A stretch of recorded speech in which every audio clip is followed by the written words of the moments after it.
Muy importante cuando estamos hablando de la autorregulación emocional y cuando estamos hablando de si tenemos un estilo más bien reactivo o reflexivo ante las situaciones, es decir, cómo nuestras acciones están mediadas por nosotros o están básicamente como una respuesta refleja que ya no depende tanto de nosotros porque ocurre de forma automática. Entonces, en esta parte que les decía de este desarrollo temprano, justo desde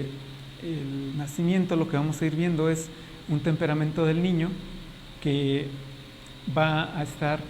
marcando las peticiones de atención a la madre, principalmente a través del llanto, y ahí es donde vamos a comenzar a ver la interacción del entorno con el niño. Recientemente estaba escuchando una entrevista en ese sentido de lo que es el desarrollo afectivo de los niños y cómo a veces se tiende a centrar solo en los papás y el niño, como si ahí ocurriera todo el desarrollo emocional del niño, pero algo que mencionaban como un elemento también importante en el desarrollo emocional de los niños son las condiciones de vida. Están los papás que van a interactuar con el niño de acuerdo a sus vivencias, de acuerdo a su educación, de acuerdo a su temperamento, pero también están las circunstancias en las que esos papás se encuentran y que van a jugar un papel muy importante a la hora de cómo van a reaccionar. Algo que mencionaban en esta serie de estudios de los que hablaban es que nuestra reactividad emocional a los niños está también fuertemente influida por las condiciones de nuestro trabajo, es decir, qué tan disponibles estamos después de una jornada laboral a pasar tiempo con los niños. Sobre todo en las etapas más tempranas, los niños van a requerir mucho de la presencia de un adulto y esto a veces tendemos a minimizarlo porque a veces no le damos importancia al estar presentes con un niño, y estar presentes me refiero a estar presentes conscientemente, no por ejemplo estar en el teléfono mientras el niño está jugando cerca de nosotros, o estar haciendo algo mientras el niño está pues ahí a la vista, sino tener una interacción con el niño, porque incluso el hecho de estar mientras el niño juega, pero estarlo observando, ya es algo que le va a permitir al niño comenzar a regularse, porque lo que hacen los niños continuamente, por ejemplo, esto podemos observarlo en un parque, los niños comienzan a hacer cosas y si son cosas nuevas, tienden a voltear hacia los papás para buscar aprobación. Y básicamente lo que están diciendo es, esto que voy a hacer, ¿debería hacerlo o no debería hacerlo? Durante toda esta etapa de la infancia temprana, el niño o los niños tienen esa habilidad para leer a los papás, de manera que pueden ir interpretando en cada situación según la postura, gesticulación, tono, volumen de la voz de la madre, si lo que está ocurriendo en ese entorno es seguro, no es seguro, si es algo que el niño debería repetir, si es algo que el niño debería evitar. Y entonces, sin quererlo, somos un referente permanente para el niño, de manera que es por eso que necesitamos estar conscientes todo el tiempo de lo que está ocurriendo y estar prestando atención al niño, porque lo que estamos haciendo es devolviendo la información sobre lo que está experimentando, y esa información que le estamos devolviendo es la que va a ir haciendo que el niño vaya experimentando el mundo de una manera más o menos insegura, de una manera más o menos previsible, y que también el niño pueda ir desarrollando este sentido de seguridad a partir de saberse sostenido o de alguna manera respaldado por los papás. Esta situación que les decía de estar con los niños cuando están jugando, aun cuando sean juegos pues aparentemente simples, tiene su relevancia porque justo le da al niño también esa sensación de sentirse atendido, de sentirse importante. Y volviendo al tema de los trabajos, de los tiempos, de los lugares donde podemos o no habitar, pues todo eso implica que haya mejores o peores condiciones para que un niño se desarrolle. Y eso pues es algo que no necesariamente elegimos, porque pues la ocupación no es algo que todos podamos elegir tan libremente como quisiéramos, o que las condiciones de trabajo fueran ideales para todos. Y entonces eso lleva sentando un problema, porque me puede poner más o menos impaciente, me puede poner más o menos irritable ante el niño, con más o menos tolerancia. Y al menos es importante saber que mi vida cotidiana ya va a tener un impacto en cómo yo interactúo con mis hijos o con mi hijo, y entonces ya debo estar atento a qué podría hacer para poder estar mejor. Y aquí ya entramos al tema que no siempre es tan directo, porque a veces cuando ya estamos hablando cuando hablamos de autorregulación, siempre queremos como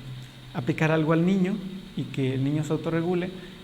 y se pone un poco complicado cuando llegamos al punto de decir, bueno, pero pues en realidad la autorregulación pasa mucho porque podamos modelar a los niños la autorregulación, es decir, que podamos estar conscientes, y volviendo a este punto de las condiciones cotidianas que enfrentamos, que podamos estar conscientes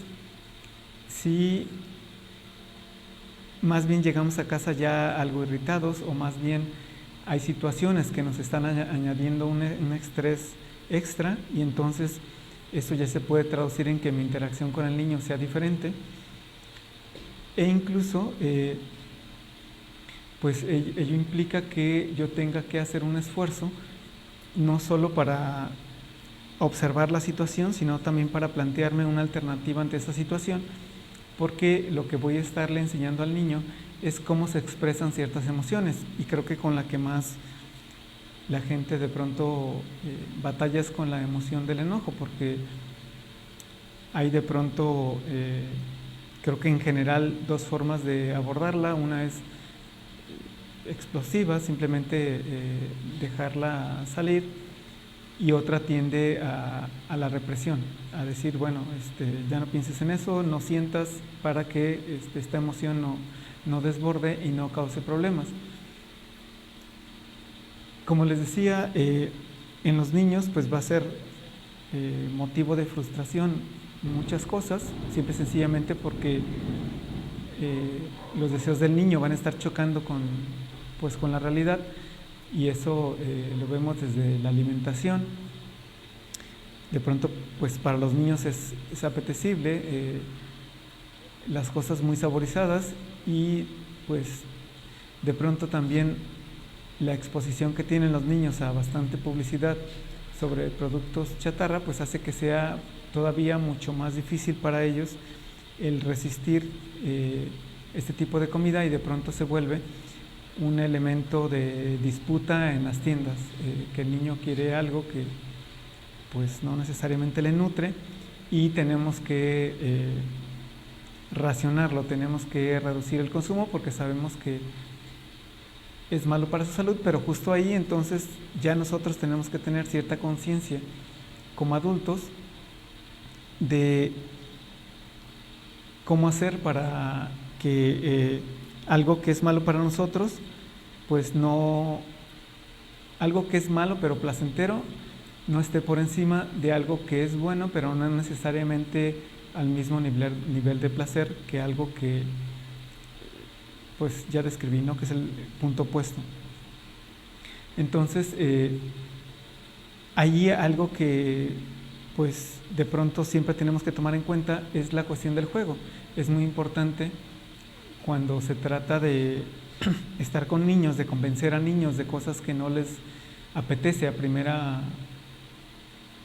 en un primer momento hacer, utilizar el juego, la imaginación y todo lo que implique hacer la actividad divertida, echar mano de ello, porque el juego es uno de los elementos centrales en el desarrollo de los niños, pero también es un elemento que permite que comencemos a trabajar la regulación de emociones. En los niños de 2 a 3 años, por ejemplo, una conducta que suele ser frecuente, sobre todo en los varones, es el comenzar a tener estas interacciones un poco bruscas con los papás o hermanos, donde se da como un tipo de lucha, jugar como luchitas o cosas así. Y esa es una manera en la cual el niño va a experimentar su cuerpo, en la cual el niño va a conocer los límites de su fuerza, los límites de la fuerza del otro, pero también donde va a aprender justo que hay ciertas interacciones que están permitidas entre las personas y que generalmente tienen que ver con no llegar a un punto en el que se lastima a alguien, y hay interacciones que una vez llegando a ese punto ya van a implicar conflicto. Y esta situación ocurre en el juego, esta situación ocurre cuando de pronto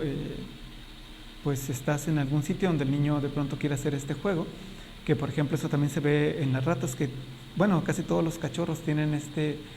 juego de luchas, y aquí pues lógicamente hay que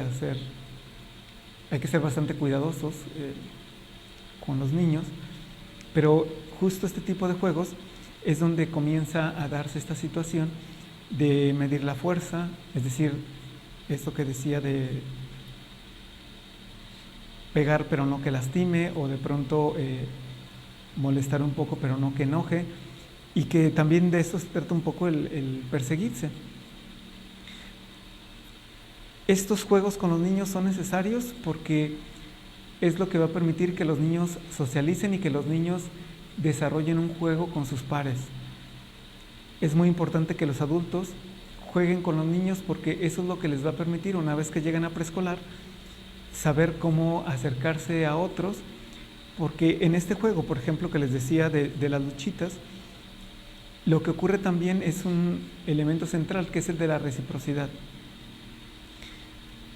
que es también lo que ocurre cuando conversamos con los niños. Lo que les estamos enseñando cuando interactuamos con ellos, y que por eso es muy importante que lo hagamos de forma consciente, es decir, que dediquemos el tiempo exclusivo a ellos y no estemos pues de pronto distraídos con otras cosas. Lo que les estamos enseñando es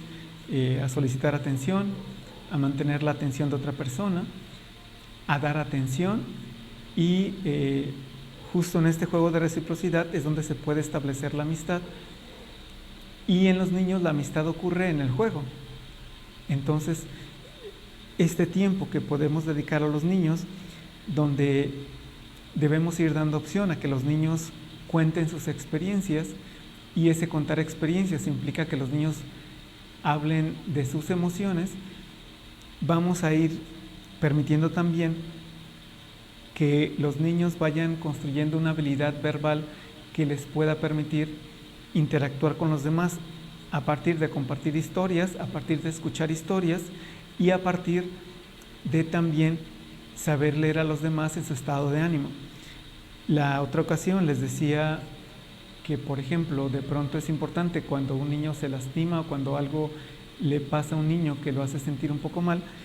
es importante, más que apurarnos en suprimir la emoción, en que el niño no llore o que el niño se lo olvide rápido para que no esté triste, es más bien irle ayudando a elaborar la experiencia que ha vivido, para que disponga de más recursos cuando enfrente situaciones similares, y sobre todo que vaya entendiendo que vivir las emociones no es problemático por sí mismo, es decir, que todas las emociones pueden estar presentes en nosotros y que no tenemos por qué suprimirlas, sino que tenemos que irlas dimensionando. En eso consiste la autorregulación, es decir, irles dando su justa medida, de manera que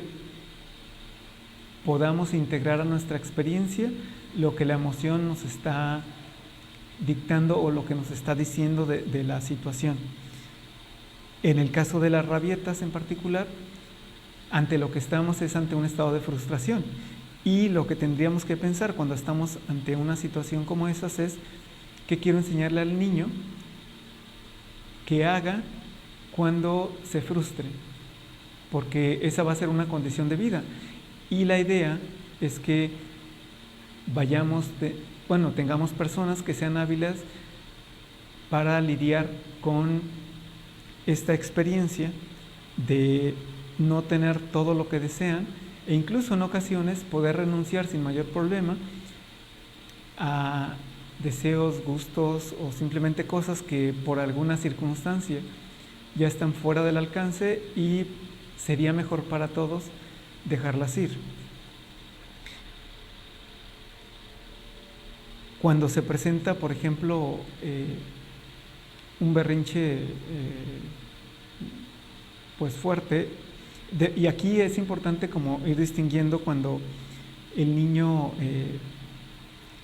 está rebasado por la emoción y que el niño realmente no está en posibilidad de controlarlo, y cuando el niño lo está haciendo como una manera que ya conoce de obtener algo de los adultos.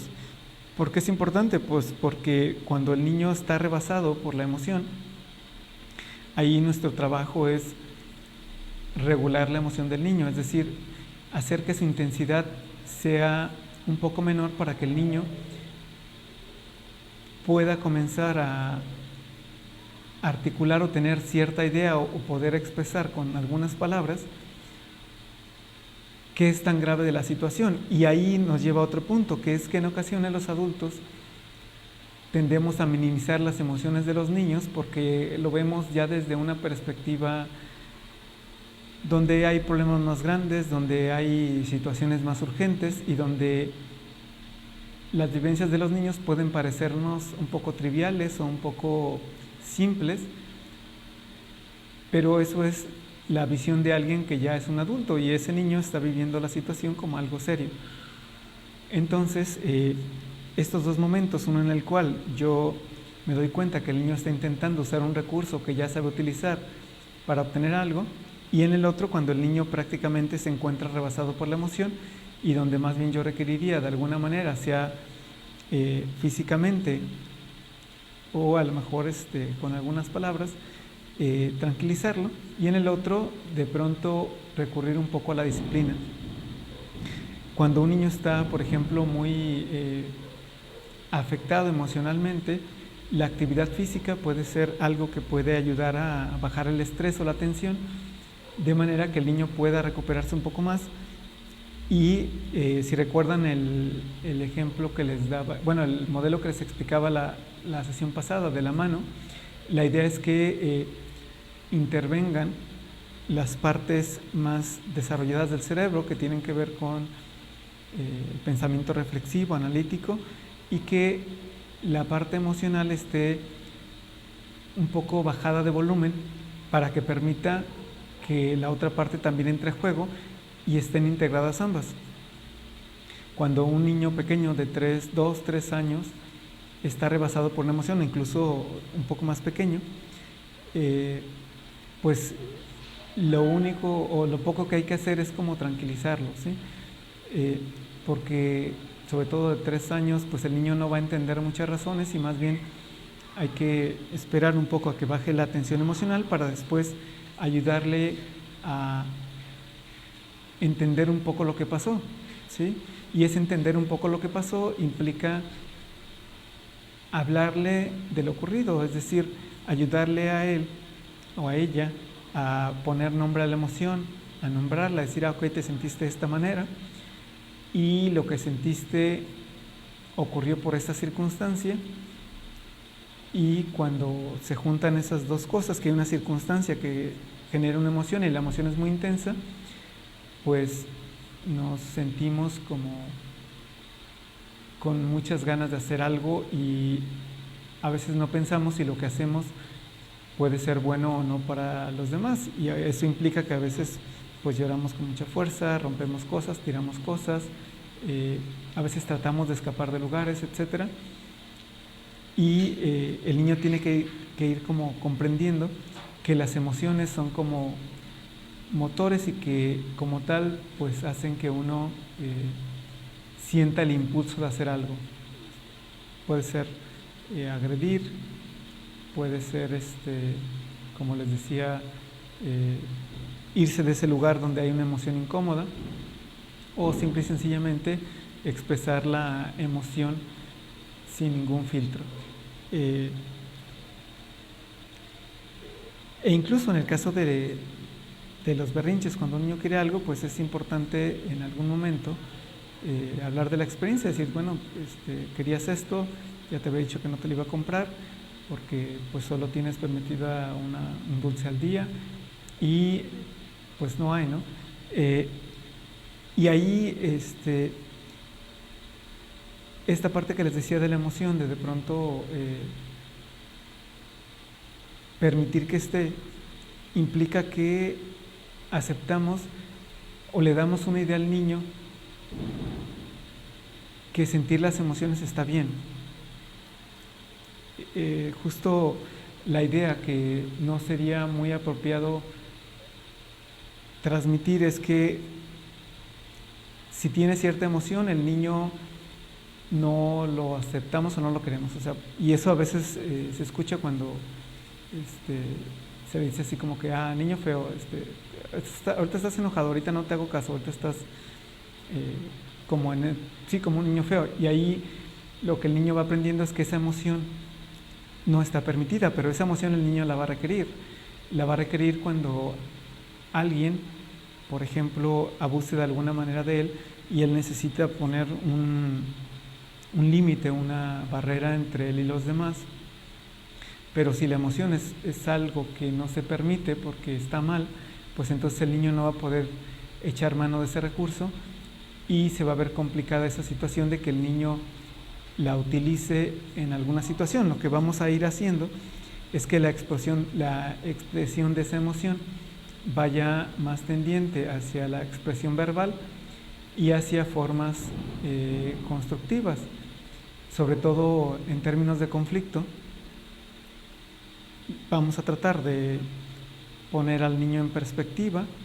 que eso pues creo que mucha gente lo hace,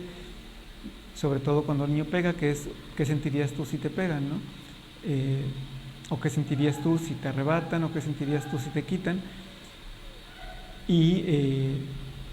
esa puesta en perspectiva, o eso que el niño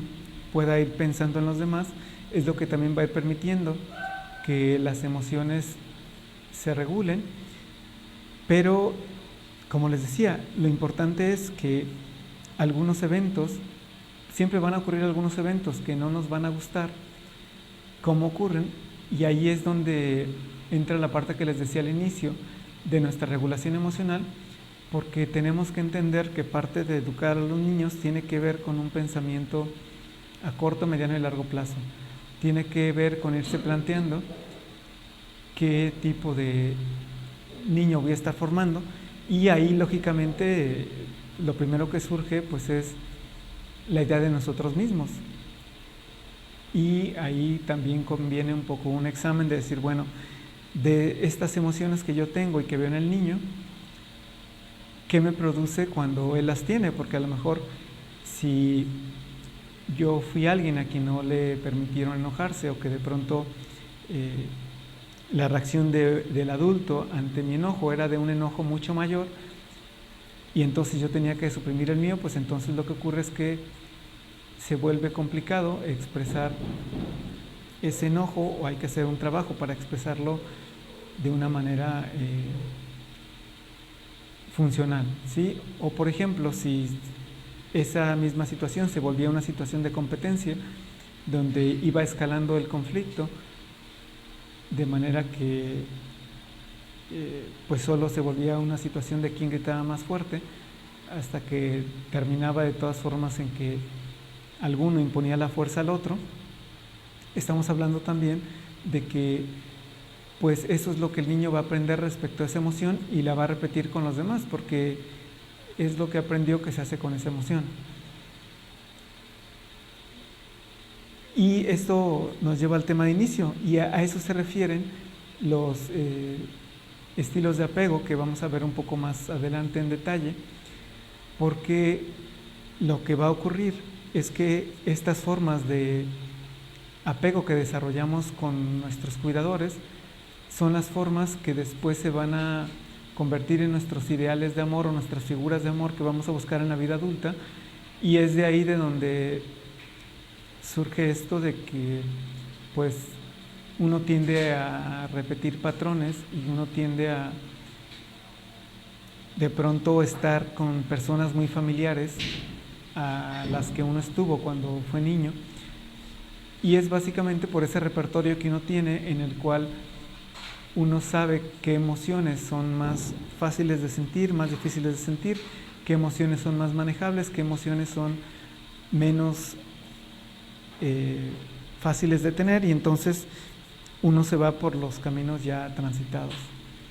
Bien, pues creo que por el día de hoy... hay una pregunta, perdón. ¿Cómo hacerlo en pequeños como de 1 o 2 años? Aquí el asunto con pequeñitos es de pronto, como les decía, en ocasiones primero es como calmarlos físicamente, y aquí también tenemos que valorar cuál es la situación que hace que el niño entre como en una situación de estrés fuerte, porque ahí estamos hablando de que, no sé, por ejemplo, puede ser negarle algo que el niño quiere, pero también ahí yo creo que ya nos está hablando un poco de cómo hemos ido llevando esa crianza con ese niño y cómo podemos ir modificando algunas cuestiones para ir regulando mejor. Con los niños pequeñitos de 1 año, año y medio, todavía funciona bastante bien el distractor. Por ejemplo, en esa edad todavía funciona el que algo desaparece y prácticamente pues el niño no tiene la noción de permanencia de los objetos, es decir, que las cosas, a pesar de que salgan de su vista, ya no están, sino que el niño pues de alguna manera entiende que ya no está. Entonces ahí la cuestión es utilizar ciertos trucos para en ocasiones distraer a los niños de las emociones fuertes, porque lo que vemos en esas edades es que los niños fluctúan fácilmente de una emoción a otra, y en esos casos, por ejemplo, si ya sabemos algunas cosas que de pronto hacen al niño reír, pues puede funcionar, a menos que se trate de ya cuestiones más fuertes, como el hambre o el sueño, donde va a ser más difícil, pero aún así todavía ese elemento de la distracción y el de como sobreponer un poco una emoción a la que está en ese momento fuerte, nos puede ayudar. Y ahí lógicamente lo que es importante es conocer al niño, y esta etapa, estos primeros meses, estos primeros años, es muy importante. Por eso les decía esto de ponerle atención a los niños, porque es lo que nos va a dar pistas de cuál es ese modo general que tiene el niño de funcionar, lo que vamos a decir que es su temperamento. Si es un niño que se puede tranquilizar fácil, si es un niño que se puede distraer fácilmente, es un niño que tarda mucho en consolarse, es un niño que fácilmente, que es muy alegre, por ejemplo, y todos esos elementos son los que nos van a ayudar a ir midiendo de alguna manera las respuestas que vamos a ir teniendo con los niños. Pues también físicamente puede funcionar de pronto con los niños también pequeños, de pronto el movimiento funciona mucho para cambiar estados emocionales, y yo creo que pues la pista está un poco en eso, en saber distinguir las señales. A propósito de esto, de esta primera etapa, digamos que deja una marca curiosa en los seres humanos, porque de los 0 al año y medio, 2 años, incluso a veces a los 3, lo que ocurre es que las mamás son, el cuidador que está más al tanto del niño, que suele ser generalmente la mamá, es quien se enseña a leer las emociones de los niños. Entonces el niño desarrolla pues ciertas formas de comunicarse, principalmente a través del llanto o quejidos o cosas así, y la mamá sabe interpretar qué tiene el niño, ¿no? Si tiene hambre, si tiene sueño, si está enfadado, si está acalorado, etc. Y al parecer a los seres humanos nos queda de pronto cierta huella de esta etapa, de modo que durante toda la vida se va a experimentar una sensación de frustración que es necesario ser consciente cuando no son satisfechas nuestras necesidades o cuando no son leídas nuestras intenciones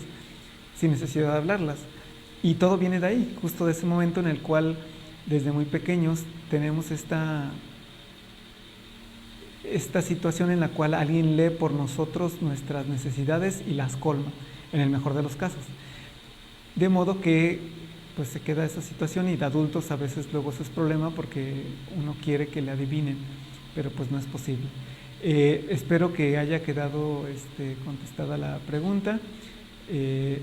Este tema pues se puede ampliar porque da para mucho.